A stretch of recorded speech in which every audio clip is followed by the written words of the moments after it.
변화되게 하시고, 특별히 하나님 죽음 앞에서 우리 예수 그리스도를 더욱더 붙잡을 수 있는 그런 계기가 될 수 있도록 인도하여 주시옵소서.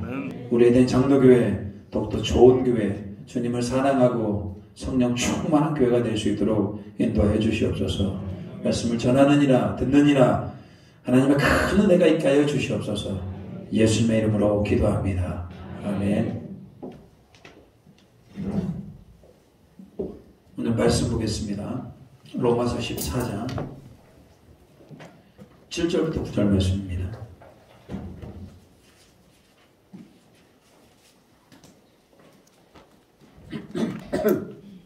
로마서 14장 7절부터 9절 말씀, 우리 한 목소리를 같이 한번 읽어보겠습니다. 7절부터 9절 같이 읽겠습니다. 우리 중에 누구든지 자기를 위하여 사는 자가 없고 자기를 위하여 죽는 자도 없도다. 우리가 살아도 주를 위하여 살고 죽어도 주를 위하여 죽나니 그러므로 사나 죽으나 우리가 주의 것이로다. 이를 위하여 그리스도께서 죽었다가 다시 살아나셨으니 곧 죽은 자와 산 자의 주가 되려 하심이라. 아멘. 저는 25번째 시간입니다. 자, 죽음 온 것으로 봐서 이제 우리 교리도 이제 거의 마무리하고 그럽니다. 죽음 좀 무겁죠. 죽음. 여러분 한번 이 질문하고 싶어요. 여러분 죽음 이후 세계를 믿습니까? 네. 이것만 믿어줘도 대단히 우리가 하나님 믿을 수 있는 가능성이 높아집니다. 죽음 이후에. 근데 죽음 앞에 서 있는 당신은 두려움과 자유함과 기대가 있는가? 이 질문을 드리면은 굉장히 또 이제 우리 자신을 한번 돌아보게 되죠. 죽음 앞에 서 있을 때 두렵기도 하죠. 안 그렇습니까? 죽음을 누가 기쁨으로 막 맞이할 수가 있겠습니까? 근데 실제로 죽음 앞에서 되게 자유한 분도 많이 계셔요. 뭔가 믿는 구석이 있는 겁니다. 안 그렇습니까? 뭔가 믿는 구석이 있으니까 그 죽음 앞에서 내가 자유한 거 아닙니까? 아니, 그걸 뛰어넘어서 기대가 있어요. 내가 죽음 이후에는 누구를, 예수님을 만날 기대. 사도 바울은 죽음 앞에 두려웠겠습니까? 자유했습니까? 기대했겠습니까? 기대했어요. 사도 바울은 분명히 자기는 둘 사이에 끼어가지고 어서 빨리 주님의 나라 가고 싶다라고 기대하고 있어요. 자, 그렇다면 여러분, 우리는 이 두려운 자가 되지 않겠다. 최소한 우리는 죽음 앞에서 뭐한 자? 자유한 자. 그것들을 뛰어넘어서 기대하고 있는 자가 되어야 된다. 오늘 죽음에 대해서 좀 살펴보기로 하겠습니다. 당신은 죽음을 준비하며 영생에 합당한 삶을 살기로 결단하고 있는가? 오늘 이 강의를 통해서 우리가 한번 결단해야 될 바입니다. 그렇지만 오늘 강의가 특별하다? 그러지 않아요. 여러분이 다 알고 있는 내용을 한번 정리해본다, 이렇게 생각하면 되겠습니다. 여러분은 죽음에 대해서 장례를 참 많이 치렀죠? 몇 번이나 치르셨습니까? 수백 번의 장례식에 참여했을 겁니다.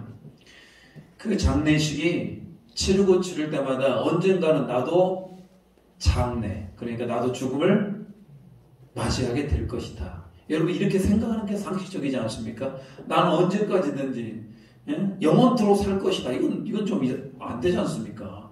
나는 언젠가는 나도 죽음을 맞이할 것이다. 자, 그래서 죽음이라는 것이 무엇인가?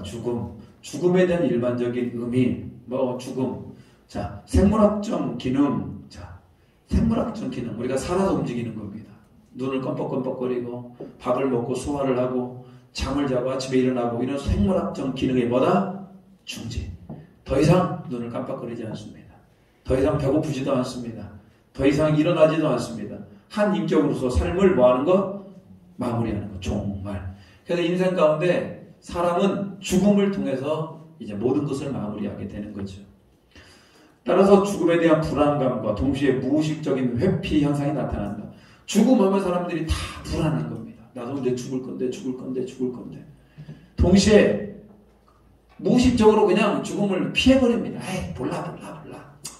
내일도 아닌데 여러분, 이대로 우리 많은 사람들이 불안감과 회피 현상이다. 여러분, 하나님 안 믿는 사람들은 죽음에 대해서 굉장히 두려워하는 분들이 많아요. 왜? 죽음 이후의 삶이 뭔지를 모르기 때문에. 그리고 많은 사람들이 죽음이 아니고 그냥 회피하며 그냥 쾌락을 따라 사는 사람도 참 많아요. 그렇지만 죽음을 대면하는 것, 죽음이 무엇인지를 내가 아는 것, 이건 우리를 굉장히 겸손하게 만들어줍니다. 죽음에 대한 성경적인 의미. 그래서 죽음은, 성경은 뭐라고 얘기하는가?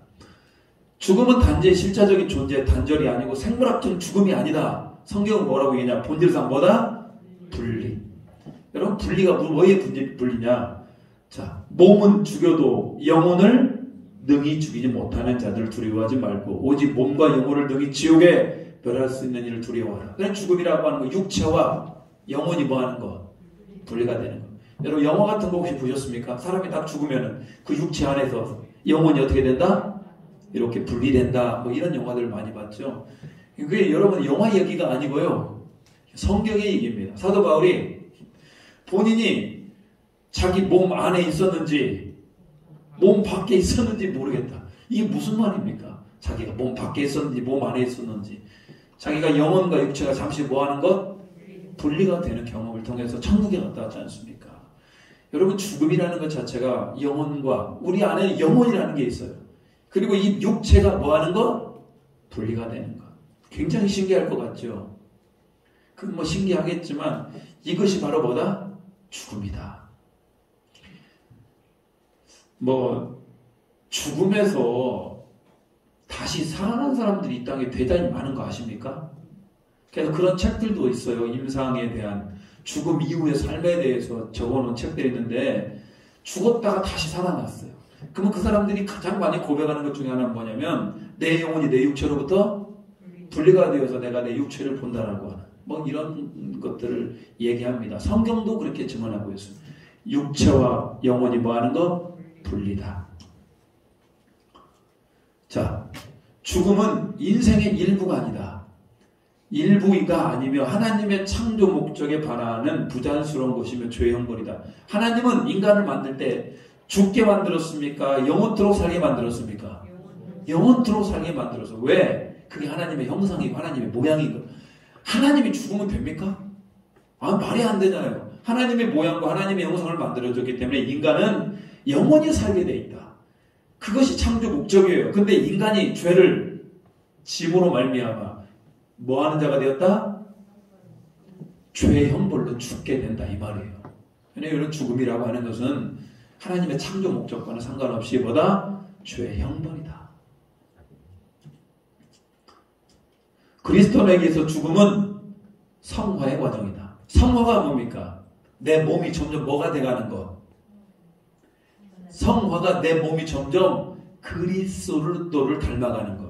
내가 처음에 예수 그리스도를 딱 믿어요. 그렇다고 해서 내가 예수 그리스도를 닮아가는 건 아닙니다. 내가 신앙생활을 하면서 말씀에 순종하면서 내 몸을 복종시켜가면서 나는 점점 그리스도를 닮아가는 거예요. 부부는 같이 살면 닮습니까? 안 닮습니까? 잘 몰라요? 닮는 것 같기도 하고 안 닮는 것 같기도 하고. 근데 여러분, 이런 말하면 또 오해하실라. 사이가 좋으면 좋을수록 닮는데요. 저는 저 아내랑 닮았습니까? 아이고, 말씀을 잘 하셔야지. 닮는데요. 왜? 맨날 같이 보니까. 그럼 여러분, 우리 그리스도인들도 날마다 우리 주님을 바라보고 우리 주님을 쫓아가다 보면 우리가 누구를 닮아간다? 그리스도를 닮아가는 거예요. 그렇지만 여러분, 육체적인 한계가 있는 겁니다. 결국적으로 뭘 맞이하여서? 죽음을 맞이하여서 비로소 누구를 완전히 닮아간다? 예수님을 완전히 닮아가는 거예요. 그렇다면 여러분, 죽음이 유익합니까? 유익하지 않습니까? 유익해요. 우리가 뭐가 되는 과정 가운데? 성화되는 과정 가운데 우리는 반드시 죽음을 경험할 거예요. 근데 죽음을 경험하지 않을 방법이 하나 있긴 있어요. 내가